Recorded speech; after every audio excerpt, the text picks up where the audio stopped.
বিভূতিভূষণ বন্দ্যোপাধ্যায়ের লেখা ছোট গল্প সুলেখা। অজপাড়াগাঁয়ের পথে যখন গাড়ি ঢুকল তখন সুলেখার কান্না এলো। এই সে কলকাতায় স্কুলে কলেজে পড়েছিল, এই পাড়াগাঁয়ে শ্বশুরবাড়ি হবে, যত অশিক্ষিতাদের মাঝখানে দিন কাটাতে হবে। কলকাতায় নীলিমাদের বাড়ি গিয়ে প্রতি সন্ধ্যায় চায়ের আড্ডা, সেখানে জগদীশ বড়ুয়া হিরণময় মিত্র সম্বন্ধে আলোচনা। ভয়েল কাপড়ের জরির ধারে কীরকম পাট সেলাই হবে এ সম্বন্ধে গভীর গবেষণা। গৌরীদের বাড়ি গিয়ে রেডিওতে নতুন নতুন গান শোনা, সব শেষ হয়ে গেল। গানের সে ভীষণ ভক্ত, ভালো গান শুনতে পেলে আর সে কিছু চায় না। এসবের এই পরিণতি। এই জন্যে কাকা তাকে স্কুলে দিয়েছিলেন, না দিলেও পারতেন, আরও অল্প বয়সে বিয়ে দিলেই চলতো, তার চোখ ফুটবার আগেই। কথাটা সে কাউকে বলতেও পারলে না, বলতে পারলে বোঝা নেমে যেত অনেক। স্বামীকে তার পছন্দ হয়েছিল। স্বামী শ্যামবর্ণ, অল্প বয়স, বিয়েও পাশ করেছেন। কিন্তু হলে কি হবে, তিনি তো বিদেশে চাকরি করেন। গল্পগুজব করবার জন্যে তাকে তো পাওয়া যাবে না সব সময়। অশিক্ষিতাদের মধ্যে অজপাড়াগাঁয়ে একা একাই দিন কাটাতে হবে, মরে যাবে সে। নীলিমা কত দূরে পড়ে রইল, ও এবার আইএ পাশ করবে, সামনে কত আনন্দভরা মুক্ত জীবন। সে আটকে গেল ক্ষুদ্র জলাশয়ের জলঝাঁঝির দামে। জীবনের গতি ওর বন্ধ হয়ে গেল। সন্ধ্যা হয়েছে, একটা জীর্ণ একতলা বাড়ির সামনে ওদের গাড়ি এসে পৌঁছল। কতগুলো প্রাচীনা, কতগুলো পাড়াগেয়ে বউ, তাদের মুখে চোখে না আছে বুদ্ধির দীপ্তি, না আছে কিছু। তারাই এসে সুলেখার চারিধারে ভিড় জমালে। কলকাতার বাসাতেই বৌভাত হয়ে গিয়েছিল, কোনো আচার অনুষ্ঠানও বাকি ছিল না। থাকলে আরও বিরক্তিকর হয়ে উঠত ব্যাপারটা। স্বামীর ছুটি নেই, তিনি তাকে পৈতৃক বাড়িতে প্রাচীনাদের হাতে পৌঁছে দিয়েই সরে পড়লেন। মিলিটারি চাকরি, বিশেষ ছুটিছাটা নেই। যদি সময় পান পুজোর সময় আসবেন বলে গেলেন। সমীর চলে গেলে সুলেখা কান্নায় ভেঙে পড়ল। একেবারে নিঃসঙ্গ হয়ে গেল সে। কিভাবে দিন কাটবে এখানে বুড়িদের মধ্যে, যারা বাইরের জগতের কোনো সংবাদ রাখে না, এমন তিনকাল গিয়ে এককালে ঠেকা দন্তহীন বুড়িদের মধ্যে। টাকা ছিল না কাকার, নতুবা শহরেই বিবাহ হতো। যাক সে কথা, ছেলে দেখে বিয়ে দেয়া। ছেলে সত্যি ভালো, স্বামীকে সে গড়পছন্দ করেনি। ভালো ছেলে, পাশ করা, স্বাস্থ্যবান। গ্রামের বাড়ি জীর্ণ বটে, কিন্তু বেশ বড়। অনেক নাকি জায়গা জমিও আছে, প্রজাপত্তর আছে, আগান বাগান, পুকুর, বাঁশঝাড় সবই আছে। সেকেলের বনেদি গৃহস্থ। তবে ওই যা কথা, সেকেলে, এক্কেবারে সেকেলে। শাশুড়ি সুলেখাকে দিয়েছেন এক ছড়া ভারী সেকেলে মুড়কিমালা হার, দিয়ে বলেছিলেন, বৌমা, বড় পয়মন্ত জিনিসটা। আমার শাশুড়ি আমাকে এই হার দিয়ে আশীর্বাদ করেছিলেন। আমি তোমাকে দিলাম, আবার তুমি আবার দিও তোমার ছেলের বউকে। জন্ময়েও স্ত্রী হও। আমার মাথায় যত চুল আছে ততদিন সমীর বেঁচে থাকুক। সুলেখা শাশুড়ির পায়ের ধুলো নিয়ে প্রণাম করলে। হার ছড়াটা ভারী বটে, কিন্তু এই কালে ও হার কি কেউ পড়ে? গৌরী কি ভাববে? কলেজের অনুদি কি ভাববে? যদি ও আজ মুড়কিমালা হার গলায় দিয়ে কলকাতায় গিয়ে হাজির হয়। দিন 5-6 কেটে গেল। সুলেখাকে ভোরে উঠে কাজকর্মে বড় যা নীরদাকে সাহায্য করতে হয়। অবশ্যই নতুন বউ বলে এখনও কাজের ভার তেমন ঘাড়ে চাপেনি, কিন্তু নীরদাকে দিয়ে সে বুঝতে পারে এ সংসারে পুরনো বউ হয়ে গেলে কী ধরনের খাটুনিটা আশা করা যায়। নীরদা উদয়াস্ত খাটে, টিন টিন ধান সেদ্ধ করে, বোঝা বোঝা খাড় কাচে, খই মুড়ি ভাজে, দুবেলা রান্না করতে আসে। এখন ওরা একবেলার ভার সুলেখার ওপর চাপিয়ে দিতে চেষ্টায় আছে বোধহয়। নিতান্ত চক্ষু লজ্জায় বলছে না। সুলেখা রাঁধতে জানে না তা নয়, কিন্তু গেঁয়ো রান্না, চচ্চড়ি, শুক্তনি, মোচার ঘণ্ট, ঝালের ঝোল, বড়ির টক, এসব সে রাঁধতে জানে না। তাছাড়া ভালোও লাগে না তার এসব। এভাবে জীবন নষ্ট করার কি কোনো মানে হয়? সুলেখা সুন্দরী মেয়ে, কলেজের থিয়েটারে গতবার মালিনীর পার্ট নিয়েছিল। সুশ্রী চেহারার জন্যে আর চমৎকার গানের গলার জন্যে যা মানিয়েছিল ওকে, গৌরীর মা টিস্যু শাড়ি পরিয়ে সোনার গহনা দিয়ে কপালে অলকা তিলকা এঁকে ওকে নিজের হাতে সাজিয়ে দিলেন। ইংরেজি অধ্যাপিকা তরুণী উষাদি গ্রিন রুমে এসে ওকে কিভাবে অভিনন্দন করলেন, এসব কথা তো 8 বছর রবীন্দ্র জন্মোৎসবের দিনের। আজ মনে হচ্ছে কতকাল। সেসব দিন শেষ হয়ে গেল।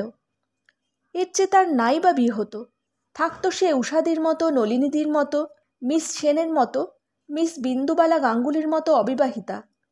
হাতে ভ্যানিটি ব্যাগ ঝুলিয়ে খাটো ছাতা হাতে ট্রাম ধরতে ছুটত বেলা 10:30টায়। যেখানে খুশি তুমি যাও, সিনেমা দেখো, নাচ গানের জলসা দেখো, ফার্স্ট ক্লাসে নিউ এম্পায়ারে, কি মজা। সকালবেলা ওর বড় যা এসে বললে, রাঙা বউ, এক কাজ করতে হবে যে। সুলেখা বললে, কি দিদি? কলাইয়ের ডালগুলো নষ্ট হয়ে যাচ্ছে, ওগুলো ছাদে নিয়ে গিয়ে রোদে দাও, তারপর বেলা পড়লে ঝেড়ে তুলতে হবে, বুঝলে? বেশ, পারবে তো? করিনি কখনো, তবে চেষ্টা করি। সুলেখা ডাল ছাদে দিয়ে এসেছে, তারপর আর ডালের কথা ওর মনে নেই। দুপুরে আহারের পরে একটু শোবামাত্র তার ঘুম এসেছে। বেলা 2টোর সময় কালো ভোমরার মতো মেঘ করে নেমেছে ঝমঝম জল। ও অঘোরে ঘুমোচ্ছে তখন। ঘুম যখন ভেঙেছে তখনও সমানে বৃষ্টি হচ্ছে। শ্রাবণ মাসের বৃষ্টিখানা ডোবা ভর্তি করে ফেলেছে 2 ঘন্টার মধ্যে। সুলেখা উঠে চোখ মুছতে মুছতে জানালা দিয়ে দেখে অবাক হয়ে গেল। বৃষ্টির এমন রূপ সে শহরে কখনোই দেখেনি। বকুল গাছের গুড়িটা কালো দেখাচ্ছে বৃষ্টির ধারায়। ছাতারে পাখিগুলো অঘরে ভিজছে। এ যেন রবীন্দ্রনাথের সেই কবিতার কথা মনে এনে দেয়।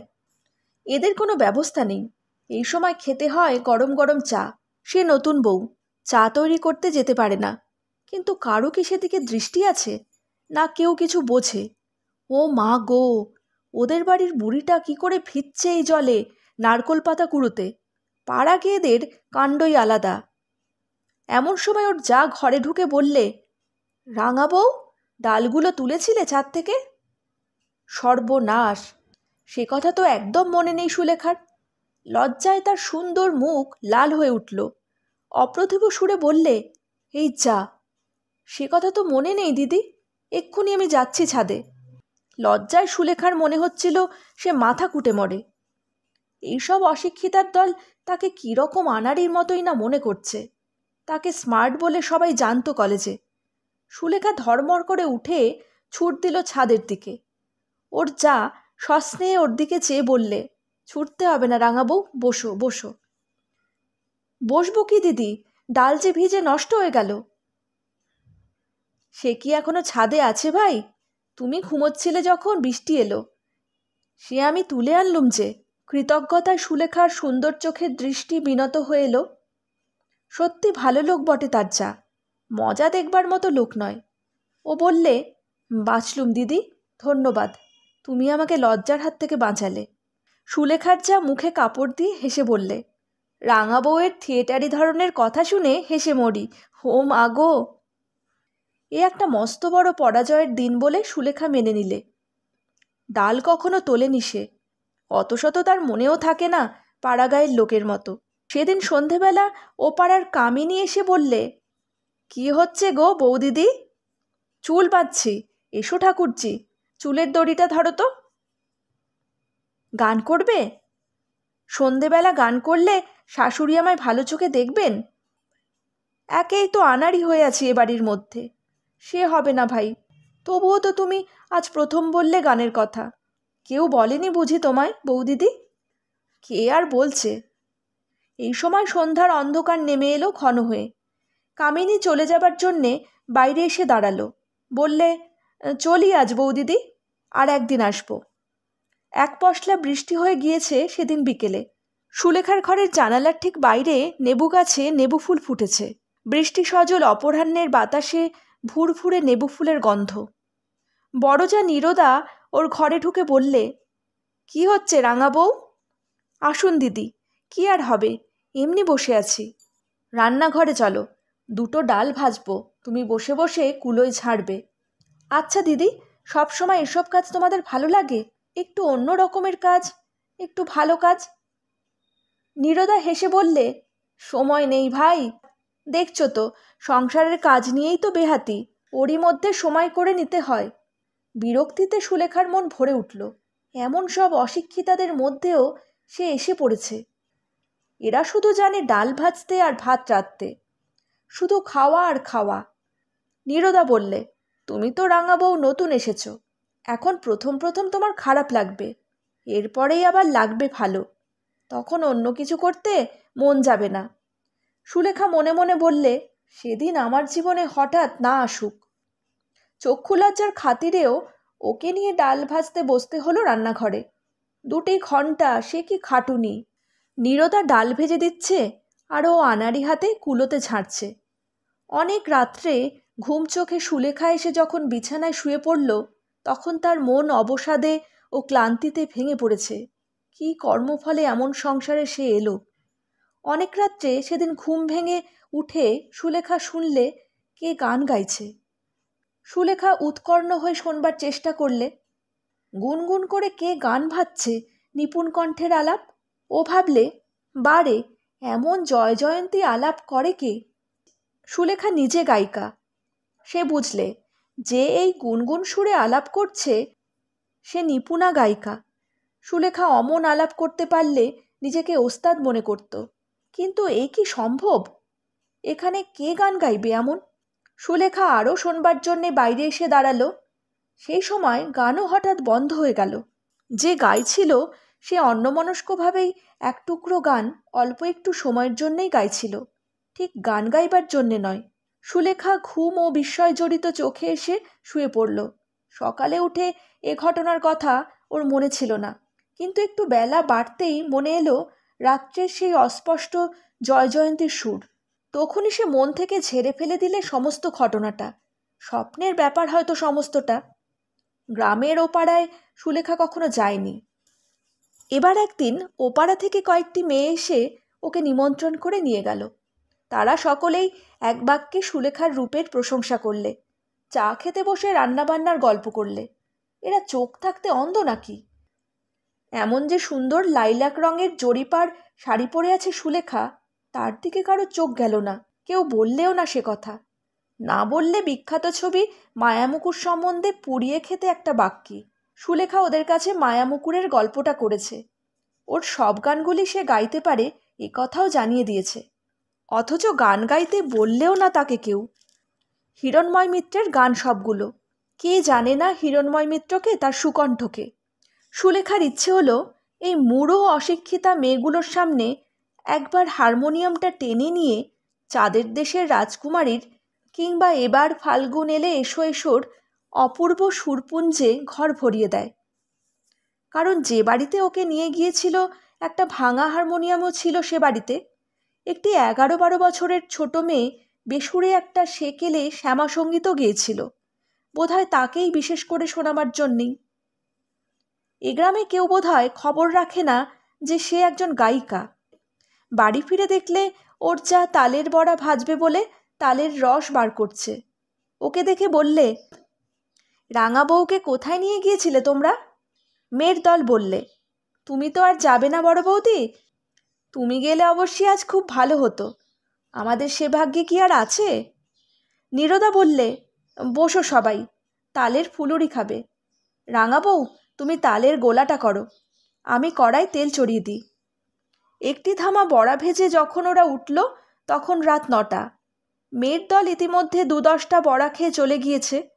সুলেখার এসব কাজে অভ্যেস নেই।